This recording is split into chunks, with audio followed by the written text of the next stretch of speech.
Thank you, candidates. We're going to play musical chairs now. We're trying to give everybody the opportunity to debate within the group. So I'm going to ask for this group to take a seat in the audience, and I'm going to ask for Rosemary, Noel, Sean, Caroline, Peter and Andrea, some of which are here, to take a seat in that order. So if Rosemary can come forward, take a seat. For those that have just arrived, just a reminder that Rashid can't be with us today. He might be on his way, but at the moment it looks like he can't. We're going to take our first question in a moment. Each candidate will have 1 minute to answer the question. Then I'll take a couple of questions from the floor, sort of additional questions to the subject that they've answered on. And then I will ask this group to take a seat and the other 6 to come up and answer a second and different question. If all people answer the same question, after a while there's not a lot extra they can say and you're sort of hearing the same thing over again. Just going to ask Tim very quickly, yes, what? Yes, may I ask you, I'm Tim Summers of Lambeth Green Party. Questions have been invited, written in advance. That's right, yeah. I think it's logical that those be given precedence over questions from the floor, and hope they will be. Thank you. They will indeed, yeah. They will indeed, yeah. Okay. Sorry, what was the order you wanted? Sorry, yes. So if I can have Rosemary, Noel, Sean, Caroline, Peter and Andrea. And the first question is from Roy Bacon. It's actually from Martin Francis. Well, from Martin, Roy Bacon will read it on behalf of Martin. On behalf of Martin Francis. Can everyone just wait for the roving mic just so everyone has an opportunity to hear? But yes. Can you hear me now? I'm sure if I stand up they'll hear me. Martin Francis says, there has been discussion in the Green Party about a progressive alliance following the Conservative general election victory. What is your view of this strategy? And if you're in favour, how could you see this playing out in the GLA and over what issues?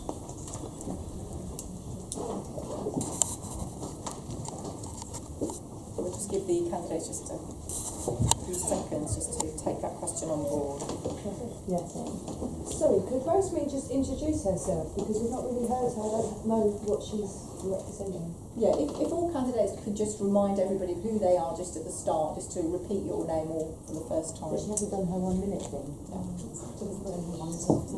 Yeah, that's in the second half. We have had a lot of debate about the best format. It's really gone backward and forward. There's nothing that's going to keep everyone happy. We just hope that stay until the end, and I think you'll have a really good. There's going to be strategy. There's going to be policy. There's going to be different people. You know. There's lots of different ways we could do it, but we do think that this is, well, we hope that this is the best one. Hello everyone, I'm Rosemary Warrington. About a progressive alliance, in general I'm in favour. Politics is about working together, but I think certainly initially it will be on a case-by-case basis. It will be about building common ground and finding areas of agreement. There's a whole load of issues, green issues, that we have common ground with the Tories, with Labour, and other areas where we totally disagree. The bridge over the Thames, this wonderful private imaginary walkway, is something that I'm completely not in favour of, as it provides no access for people, for cyclists. So, case by case basis. Noel Lynch. Unfortunately, Rosemary has said everything I was about to say. I'm not so keen on the bit about cooperating with the Tories, but I'll talk with the devil himself if it pushes forward Green Party policy. But we start as the Green Party and we stay as the Green Party, but we must reach out further into local groups and things. If that's the idea of Progressive Alliance, then I'm all for it. If it means joining up with other people, then I'm not so sure. Thank you. Thank you. I'm Sean Berry. I think, I mean, I work with Compass quite a lot, and they are a group that is trying to forge more or less a progressive alliance, try and make parties on the left work a bit closer together. And in London, we do have a progressive majority of voters, and so I think hopefully that will play out in the election. The good thing about this election is we don't need to make pacts or anything like that. The voting system gives you 2 votes per mayor, there are second preferences, you don't have to put all your eggs in one basket, and the Assembly list vote is proportional, so the progressive majority should bear itself out. As an Assembly member, I'd be very, very keen to work closely with other parties on issues which we agree, and to do my very best to persuade them on issues where we don't. And I think working constructively with other parties is something I am keen to do, something I've been good at as a campaigner, and something that you should vote for me in order to see more of. Thank you. I think the Progressive Alliance, as it's been raised by Caroline Lucas, has been about general elections, which is first past the post elections. As someone who stood against Jeremy Corbyn in the recent general election, there's no way the Green Party would not have stood against him. It was not a marginal seat, and it was absolutely right that the Greens got 10.2% of the vote in Islington North back in May.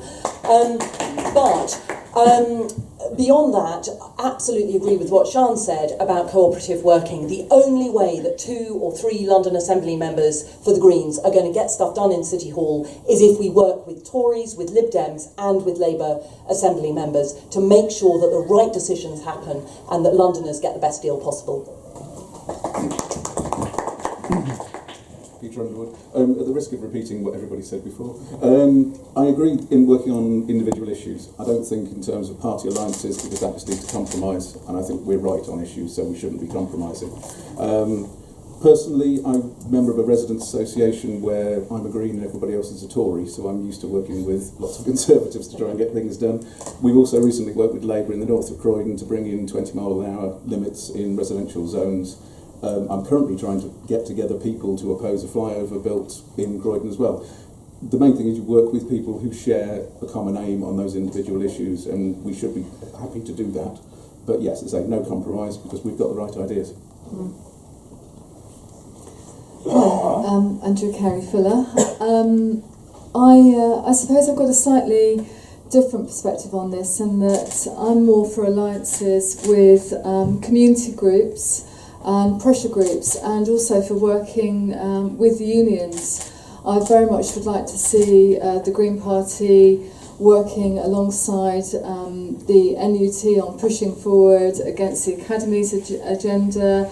I've worked with a couple of the Unison people on the Labour group in Lewisham to get through the anti-TTIP resolution for our council, and I'm very keen to work with, there's only a couple of them actually that tend to be left of centre in terms of share our agenda on the Unison's ethical care charter. I mean, something like that that's going to bring a living wage to home care workers who are providing essential home care support to older and disabled people all across London is a really important issue. And if we worked on that, that raises the whole living wage campaign issue as well. Thank you, Andrea. Thank you. Okay. Are there 1 or 2 follow-up questions on that subject at all? No? Sorry, that other mic is officially kaput. Hey, my name's Tamsin. I'm from the Newham Green Party. I was wondering if you could cite some examples of when you have worked cross-party politically to achieve something good, preferably.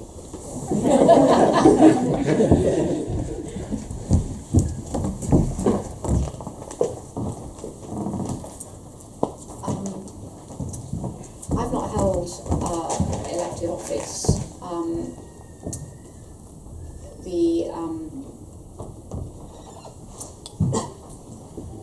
I can give examples of avoiding making personal attacks in hustings when all of the other candidates were attacking the incumbent. I'm also a member of a residents' association which is very mixed, and persuading people to work together and to, in fact, encouraging the Residents' Association to move its money to the Ecological Building Society was a joint effort. We did that.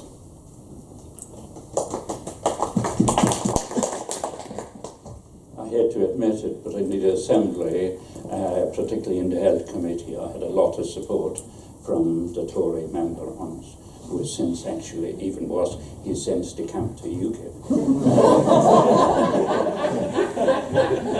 But particularly on things like AIDS, because he had lost his partner to AIDS, and things like that, he was very, very supportive of me when Labour and the Lib Dems were trying to stop us doing things. So yes, I have done. We also got a chance, in the past I formed a local newspaper, which is still running by the way, a tabloid newspaper in East Benchley, and it was basically a Lib Dem, myself and two others. One was Tory and one was Labour. So I have worked with people, I will work with people, but it's Green Party first.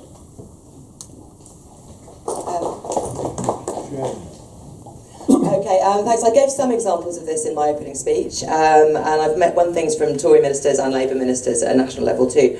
In the council, the first motion I put to the council last year was for a reserve fund. I came up with the idea of putting some money from the reserves, which were quite full, into a fund that could be used to help community centres and libraries when they were in danger of shutting.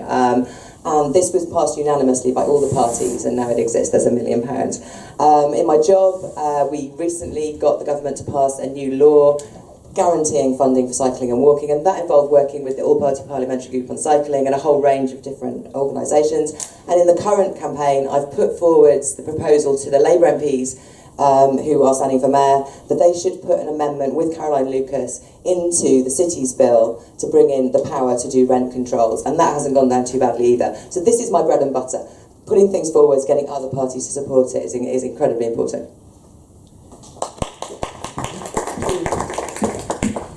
Okay, so air pollution in Islington. Before I was elected, I managed to get the Lib Dems and the Tories in Islington to sign up to a cross-party letter to Centre Boris to get the ultra-low emission zone extended into Islington.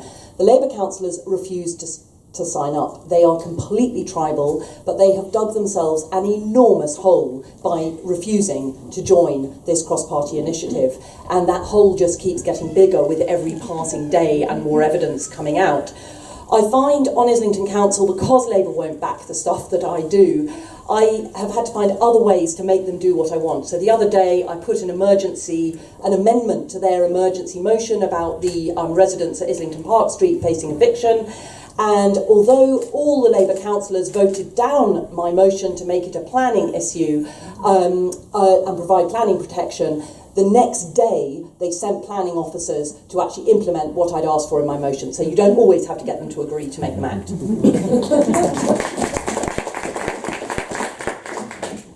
I mentioned some local examples in my original answer. Probably the best example from my civil service career was one of my last major projects, which was drawing together the UK National Renewable Energy Action Plan, which was pulling together not only an agreement to meet our 2020 renewable energy targets that the coalition of government at the time could agree on, that Labour would accept, but was also accepted by the assemblies in Scotland, Wales and Northern Ireland, industry, campaign groups. Everybody wanted to have a say. I can't say we pleased everybody, but we managed to produce a strategy that everybody was willing to sign up to, and was approved by the European Commission. Unfortunately, the current government are now tearing it to pieces. That's where we go.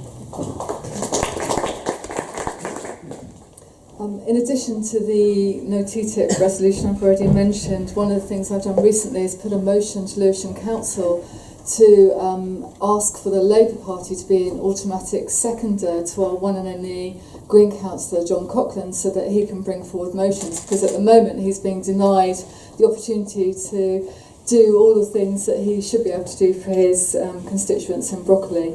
So that's one of the things I've been working on. The other is that I've personally sort of tried to forge some relationships with some of my local councillors in the Blackheath part of Lewisham to campaign against the PFIs, these private finance initiatives that Lewisham have got 9 of, in order to reduce the deficit, because we're spending £64 million in profit paying these PFIs over the next 3 years, and we've had £85 million worth of cuts being put across the borough, which I am up in arms against, as are a lot of people.